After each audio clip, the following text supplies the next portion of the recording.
بسم اللہ الرحمن الرحیم۔ مکتوب نمبر 22 صفحہ نمبر 94 فرماتے ہیں کہ نیز نوشتہ بودن کے یاراں و خیشاں تکلیف خان ہائے خود کردن۔ انہوں نے حضرت خواجہ صاحب کی خدمت میں لکھا تھا کہ لوگ جو اپنے دوست ہیں، خلفاء اور مرید ہیں، وہ دعوتیں کرتے ہیں اور ان کے بلانے پر ہمیں دعوت میں جانا پڑتا ہے، اور وہ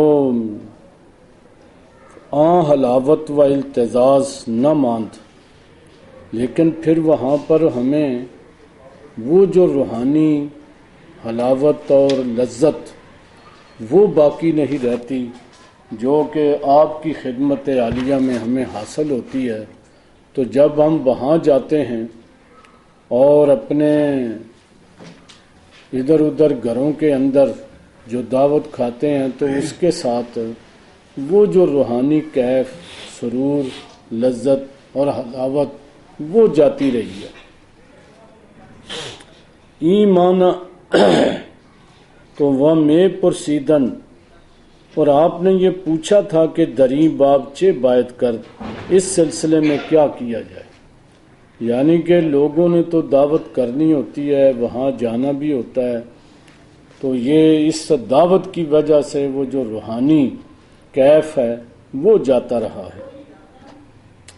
تو آپ نے اس کے جواب میں فرمایا مخدومہ اجابت دعوت خود سنت است۔ دعوت کا قبول کرنا یہ تو سنت ہے۔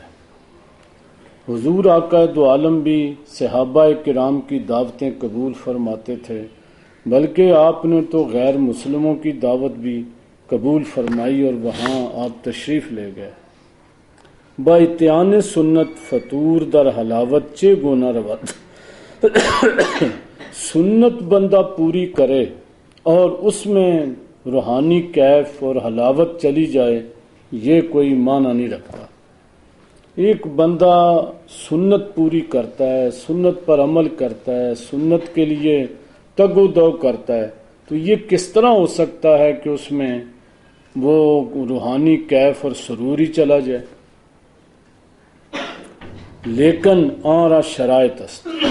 حضرت نے فرمایا کہ ایسی سنت کو قبول کرنے کی کچھ شرائطیں ہیں، اور ان شرائط کو ملحوظ خاطر رکھا جائے تو پھر یہ جو حلاوت اور التزاز اور کیف اور سرور کی کمی ہے یہ واقعہ نہیں ہوتی۔ کہ کتب شریعہ مبین است، شرعی کتب کے اندر یہ بات واضح کی گئی ہے اور بتایا گیا ہے کہ اس طرح کیا ہونا چاہیے۔ مثلاً آپ فرماتے ہیں کہ پہلی بات تو یہ ہے کہ کے طعام ریا و سمع نہ بود۔ پہلی شرط تو یہ ہے کہ وہ کھانا اور جو کچھ دعوت کی گئی ہے وہ ریا کے لیے نہ ہو اور سمع کے لیے بھی نہ ہو۔ سمع کا ریا تو کہتے ہیں نا کسی کو دکھلانا، اور سمع کہتے ہیں کہ جب میں کھانا کھلاؤں تو کھانے کے بعد لوگ جو ہیں وہ تعریف کریں کہ جناب بڑا بہترین کھانا، بڑا اعلیٰ کھانا، فلاں چیز بڑی اچھی تھی، فلاں بوٹی بڑی اچھی تھی، فلاں چاول بڑے اچھے تھے۔ تو یہ اس کو سننے کی، یعنی کہ یہ دونوں چیزیں جو ہیں یہ ریاکاری میں آتی ہیں۔ تو ریاکاری بھی دو طرح کی ہے۔ ایک تو یہ ہے کہ بندہ خود سناتا ہے، اور ایک یہ ہے کہ اس کی خواہش ہوتی ہے کہ دوسرے لوگ وہ میری تعریف کریں۔ تو یہ دونوں ہی ریاکاری ہیں۔ اگر کوئی تعریف نہ کرے تو پھر وہ خود بیان کر دیتا ہے کہ میں نے فلاں کھانا پکایا تھا تو بڑا فلاں بندے آئے، یہ ہوا وہ ہوا۔ یا اس نے اگر کوئی نہیں جانتا کہ تہجد پڑھتا ہے تو وہ خود بیان کرے گا جی آج میں سحری کے وقت اٹھا تو یہ ہوا وہ ہوا، تاکہ لوگوں کو پتہ چل جائے کہ وہ تہجد بھی پڑھتا ہے۔ تو اس طرح حضرت فرماتے ہیں کہ دعوت کے لیے پہلی شرط تو یہ ہے کہ وہ جو بندہ جس نے دعوت کی ہے اس میں ریاکاری نہ ہو، سما نہ ہو، وہ نہ تو ریاکاری کر رہا ہو، نہ اس لیے کہ دعوت اس کی نیت ہو کہ میں ان کو بلاؤں گا، ان سے تعلقات ہوں گے اور پھر دوسرے لوگ بھی کہیں گے کہ دیکھو تمہاری دعوت یہ وہ، یعنی کہ اس میں کئی وہ نجتیں اور فوائد حاصل کرنے کی کوشش کرتا ہے۔ تو ایسی دعوت کے اندر حضرت فرماتے ہیں کہ روحانی کیف نہیں ہوتا، کیونکہ نیت خراب ہوتی ہے، اور اس کی خرابی یہ نیت کی وجہ سے وہ روحانی کیفیت اور وہ مسرت وغیرہ وہ رخصت ہو جاتے ہیں۔ دساں کے بعد از وجہ حلال باشد، اور دوسری بات یہ ہے کہ وہ کھانا جو ہے وہ حلال کا، جو کھانا پکا رہا ہے اس کو چاہیے کہ حلال اور طیب طریقے سے اس نے کمایا ہو، اور وہ جتنا حلال اور طیب طریقے سے پک سکتا ہے اس کو وہ کھلائے۔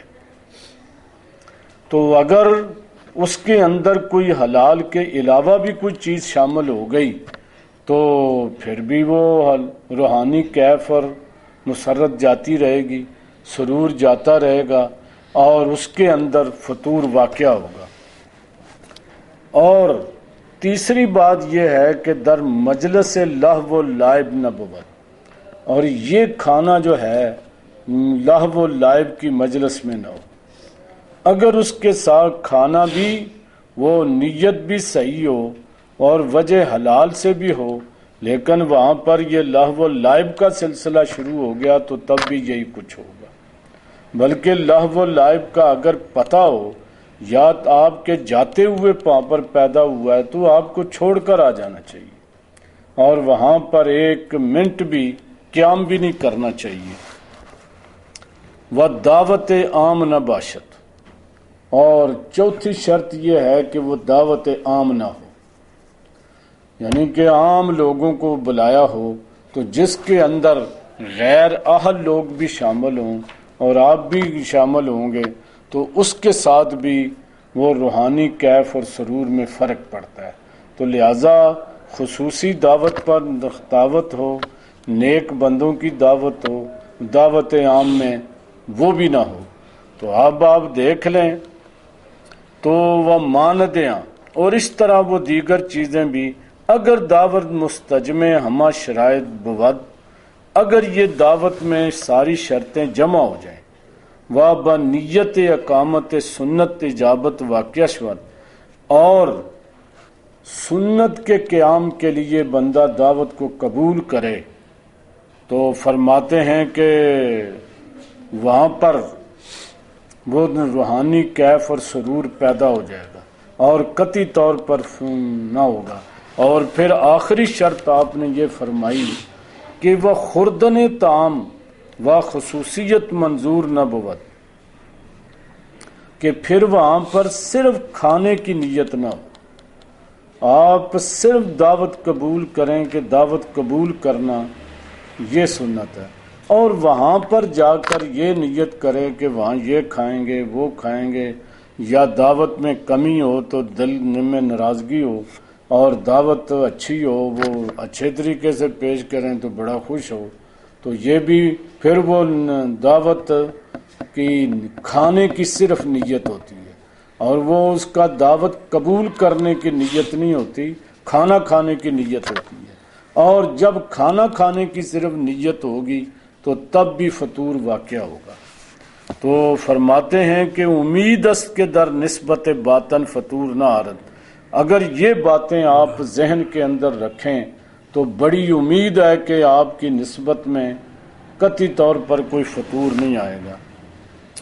در روایت آمدہ است، روایات میں آیا ہے، احادیث میں آتا ہے کہ یحضر الولیمۃ بے نیت اقامت سنت، کہ ولیمہ کے اندر جب جائے تو صرف سنت کو قائم کرنے کی نیت ہو، اقامت سنت کی نیت سے جائے، دون اکل طعام، کھانا کھانے کی وہاں پر نیت نہ کرے۔ اگر وہ دعوت ولیمہ اس نے اس لیے قبول کی کہ میں نے وہاں چلو تھوڑا بہت کھا پی لیں گے، تو وہ نیت کھانے کی نہ ہو، صرف دعوت ولیمہ میں شرکت کی نیت ہو۔ تو یہ تو حدیث مبارکہ میں بھی آ گیا کہ سنت کا قیام ہونا چاہیے، کھانے کی نیت نہیں ہونی چاہیے۔ اگر کھانے کی نیت ہو گئی تو پھر سنت جاتی رہی، تو لہذا پھر فطور آنا وہ ضروری ہے۔ وان سفیان الثوری، تو حضرت سفیان ثوری فرماتے ہیں کہ من دعا احدا الی طعام بغیر نیت، اور اگر کوئی کسی کو بغیر نیت کے، وہ اچھی نیت کے دعوت پر وہ دعوت دے تو ایک غلطی لکھی جاتی ہے، اور جو اس دعوت کو قبول کرتا ہے اس کی 2 غلطیاں لکھی جاتی ہیں۔ تو آپ دیکھیں کہ یہ چیز جو ہے حضرت نے وہ دعوت کا، روحانی لوگ جب یہ دعوت کرتے یا قبول کرتے ہیں ان میں ان شرائط کو ملحوظ خاطر رکھتے ہیں۔ صرف دعوت قبول کرنا نہیں، ہاں جی، مطلب دعوت قبول کرنا نہیں، صرف شرائط کے ساتھ، شرائط کے ساتھ۔ تو جب وہ شرائط کو پیش نظر رکھے گا تو پھر روحانی طور پر اسے کسی قسم کی کوئی فطور کا سامنا نہیں کرے گا۔ اور حضرت فرماتے ہیں اگر یکی از شرائط مفقود بود، اگر ان شرطوں میں سے کوئی ایک شرط بھی نہ ہو تو پھر جو ہے اجابت عام مسنون نیز، اس دعوت کو قبول کرنا سنت نہیں ہے۔ تو چے درکار کے در ارتکاب در حلاوت باطن خلط نمایت، تو پھر کیا ضرورت پڑی ہے کہ بندہ یہ دعوت قبول کر کے اپنا باطنی نظام خراب کرے؟ تو اس کو یہ کرنا ہی نہیں چاہیے۔ تو دعوت سے قبل ان باتوں کا اہتمام کرے، اور اگر یہ چیزیں موجود ہوں تو پھر اسے دعوت میں شریک ہونا چاہیے، ورنہ نہیں ہونا چاہیے۔ وما علینا